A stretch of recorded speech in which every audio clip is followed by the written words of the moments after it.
Today in our entitled people. Nuclear Karen crashes her car, screams abuse my employer pay for repairs. So, at a previous job several years ago, I had a nuclear level Karen. I'm calling her Mers Road Rage. It was a few years back, so this isn't verbatim, but it's as accurate as I remember. And I remember very well because I find yelling scary. I didn't dare post it until now as she was trying to sue. So, for context, I was working in a museum. It was a bank holiday. The weather was crazy hot, and it was incredibly busy, so lots of the visitors were grumpy. The phone rings, so I pick up. Hello, this is museum reception. How may I help you today? I have to hold the phone away from my ear because someone's yelling a torrent of abuse down the phone. It's Mers Road Rage. Excuse me. Are you all right, ma'am? No, I am not. All right, I just crashed my car. Ma'am, are you hurt? Do you need me to call first aider, an ambulance? In thinking she has a head injury or something. No wonder the poor woman's shook up. Where is the reception? I want to speak to your manager. Where are you, ma'am? So I can do directions, please. I'm radioing my manager now. Radius manager control, this is reception. I need immediate assistance with a visitor who has been in a car accident. She says he isn't hurt, but urgently wants to speak to my manager. Over. I'm in the car park. Where do you think I am? Okay, ma'am. Can you see the museum from where you are? Can you walk towards it, please? I had to continue to give her directions to reception while she screamed abuse at me, mostly about how it was my employer's fault that she had crashed her car and how she was going to make us pay for the damage. I managed to calm her down a bit, but she's still pretty agitated. My manager arrives with the full first aid kit. I'm still on the phone, so I hold it at arm's length and whisper to my manager that she insists she doesn't need a first aider, and she's beyond pissed. Eventually, Mers Road Rage storms in, still screaming. I was expecting her to be covered in blood, but she's not, just her face was purple from yelling, like Uncle Vernon from Harry Potter. Then she starts yelling at my manager, who, bless her, is a boss-ass bitch who takes no shit, and starts to de-escalate the situation, telling her she'll contact legal. I can understand why she was so shook up. Car accidents are scary, and the huge adrenaline rush makes you act really weird. She did eventually say she was sorry for yelling at me after she yelled at my manager. I was prepared to just write it off as a poor stressed woman having a bad day, but the worst part was her entitled delusion. It was only the back bumper of the car that was damaged when she backed into a bench made from a felled tree on the picnic ground, which only happened because she was angry at the traffic and driving dangerously. We got it on tape.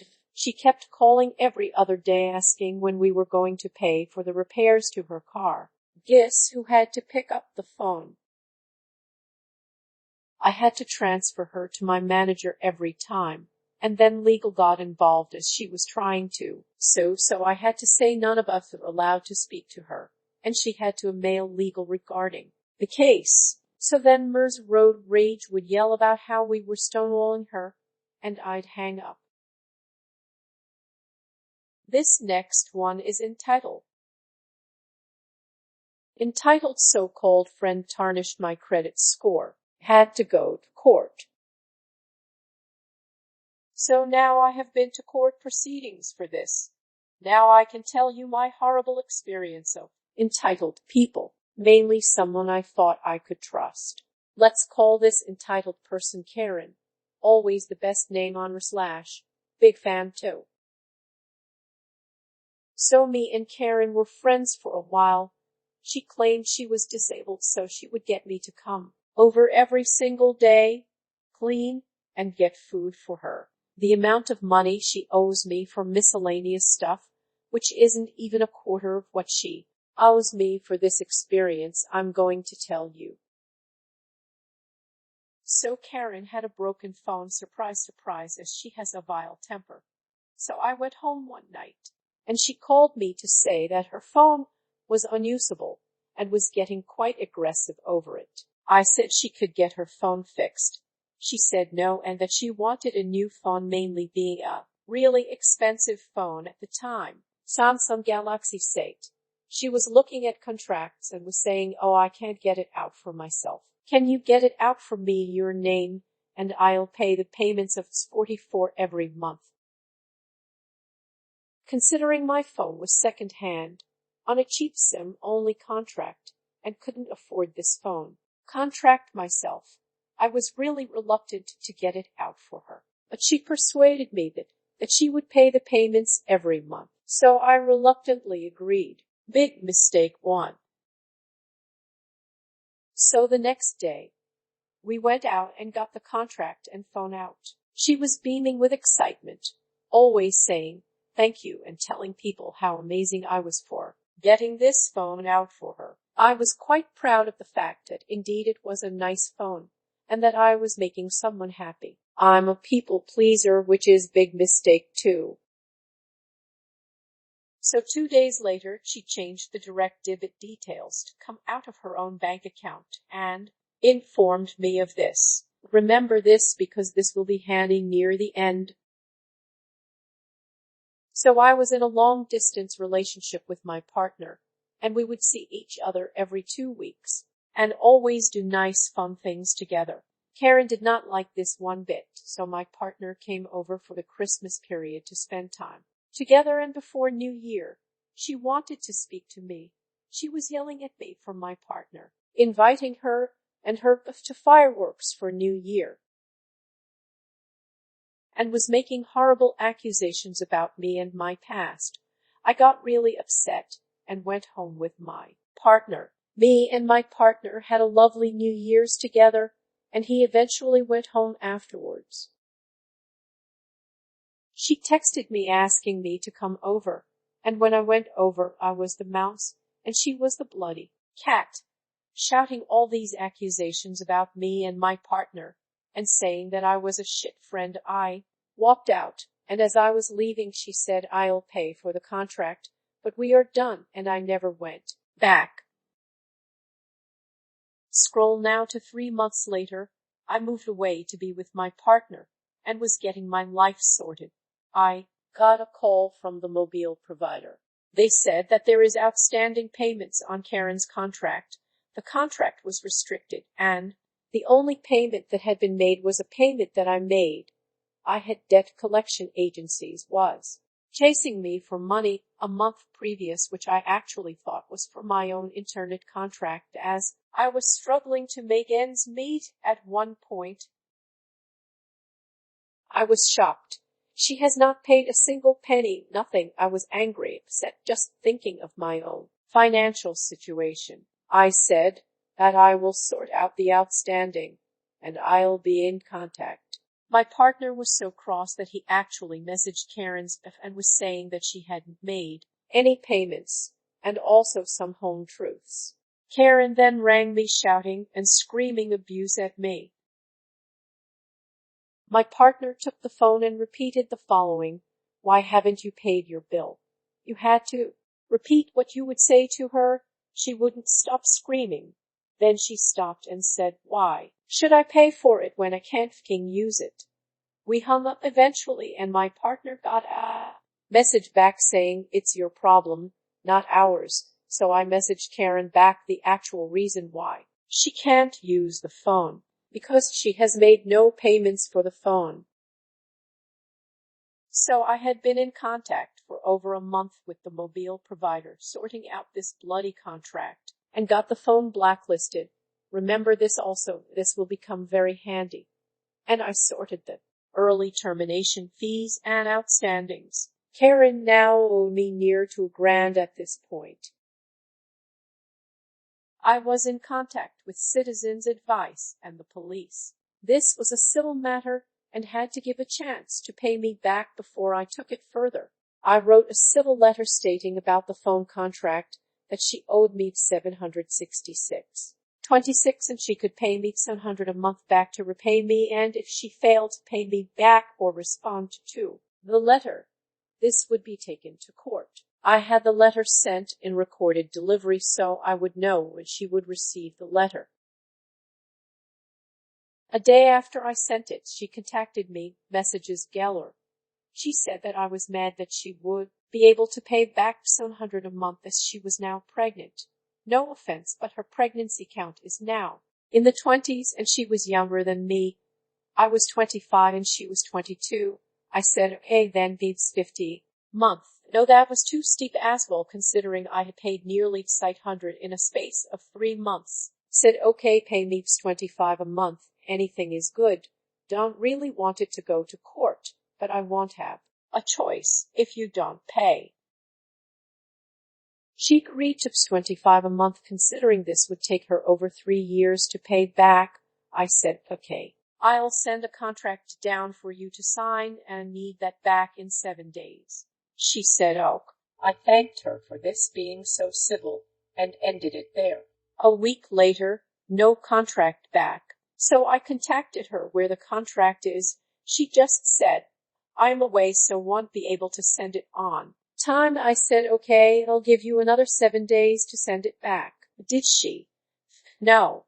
I contacted her again and this time I got nothing back. So I had no choice at this point. So here goes court proceedings. We added interest on postage and the court fee we had to pay to start the proceedings. She completely denied the fact that she owed me this money, claimed it was a gift, and claimed that I was the reason she miscarried for all the stress. Oh, that made me push further for a win. Got all the evidence I needed from the mobile provider, including the fact the payment details were changed 2 days after the contract was made and the account details for that. 2 folders later of just paperwork. I sent them to both the court and to Karen. Got nothing from Karen. The hearing was approaching. However, she claimed that she was again pregnant 2 months after she miscarried and claimed that the court should be adjourned as she was high risk. They adjourned it 2 days before the hearing was meant to be going ahead. We was planning to drive 200 miles for this, and now again out of pocket for accommodation. She was told by court that she had to prove that she was not allowed to attend because of her pregnancy. They gave her 2 weeks, and they and myself received nothing. The judge was having none of it now and made a new hearing date, which was yesterday. She was also given another chance to send evidence. She sent a half-written statement totally denying my statements and evidence, considering she now had mine for 4 months, so that pushed me even more to get more evidence to back myself up from her claims in court. We waited again for phone calls for adjournments, but they said, no, we ain't adjourning again. Thank God. So we went down 200 miles to court, stayed at a pretty nice hotel, and got the receipt for that so we could claim. So court date arrived. I was so nervous to see her. This was bad. We arrived at the court, and we was ready. Me and my partner was called in, and the judge said, I'm sure that you are aware that Karen won't be attending today. Nope, we weren't aware, but she asked me questions about my statement and said that the payment details were in fact changed 2 days after the contract was made. She asked for the paperwork, and I gave her the email I got from the mobile provider confirming it, and the matching numbers to the ending account number and sort code.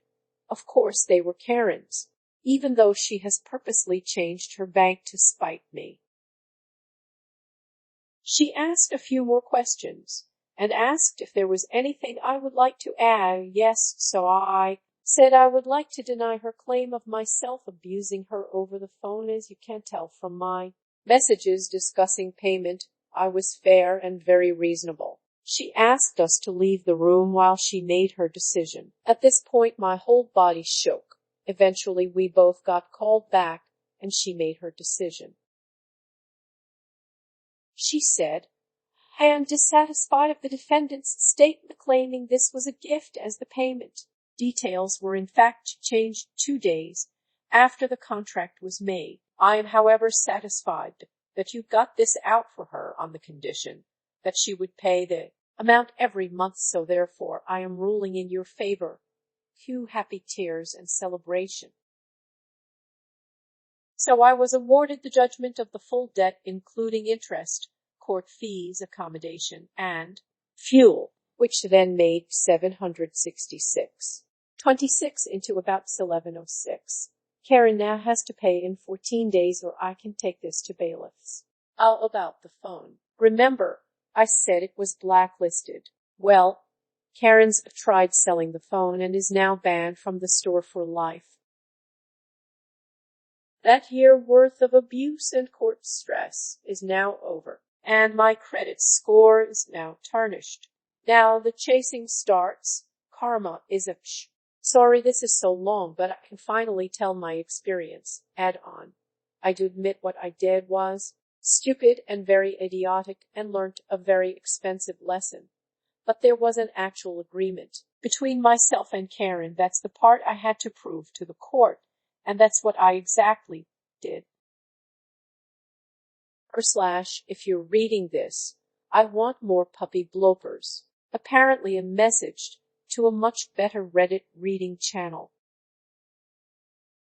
Update. So I've been talking to some of the mutual friends that me and Karen had. As like with me, they got screwed over too by her.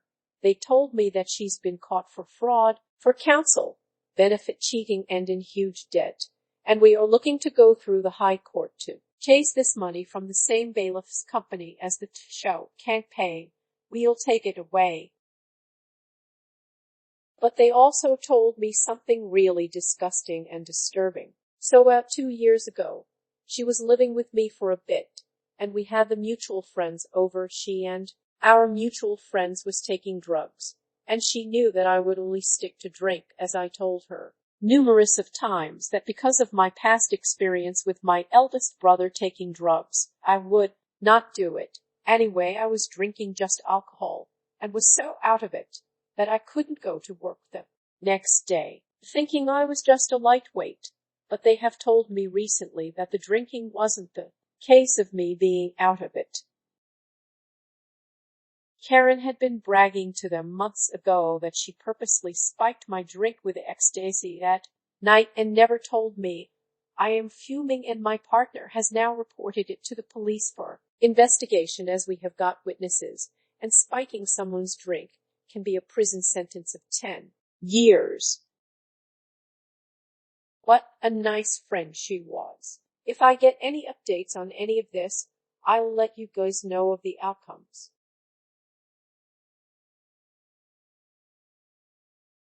This next one is entitled Relatives Angry We Want Co-Sign Their Loan. This goes back a few years, but I am still amazed at the audacity some entitled people have. My husband earned decent money many years back when the construction industry was booming. One of his relatives was a single parent with 2 adult sons. They had gotten bank loans in the past, but repayments were sporadic, so when the eldest son's car broke down, he applied for a bank loan to get a newer car. Needless to say, they had a poor credit rating, so the application was declined. The parent was on a pension, so couldn't co-sign the loan. We get a phone call all one evening with the relative moaning about their bad luck with not having a car to get to work with and the bank's refusal to lend them the money without a guarantor. My husband gives the usual sympathetic answers, unaware of what the relative is building up to. Next thing you know, my husband is saying, "No, I can't do that." As I mentioned, he was making good money at the time, but we did have a mortgage and a family to raise. He told me they had asked for us to co-sign their loan as guarantors, and his refusal to add a very likely financial burden on our shoulders. Later that year, we booked a holiday to Europe. Well, the shit sure as hell hit the fan. When these relatives found out we would be taking a holiday, the parent called abusing the hell out of us. Oh, good. So you have money to go on an expensive holiday, but you can't guarantee our loan. Never mind that we've been saving for the vacation, or that, it's our money, we can do what we want. This relative pissed and moaned for months about how selfish we were. We weren't rich. Far from it. But we didn't think assigning a loan for someone with a track record of making late payments was a good idea, considering it took us years to build our own good credit rating. Thanks for listening. Don't forget to like, subscribe, smash the bell, and whatever else our YouTube overlords require nowadays.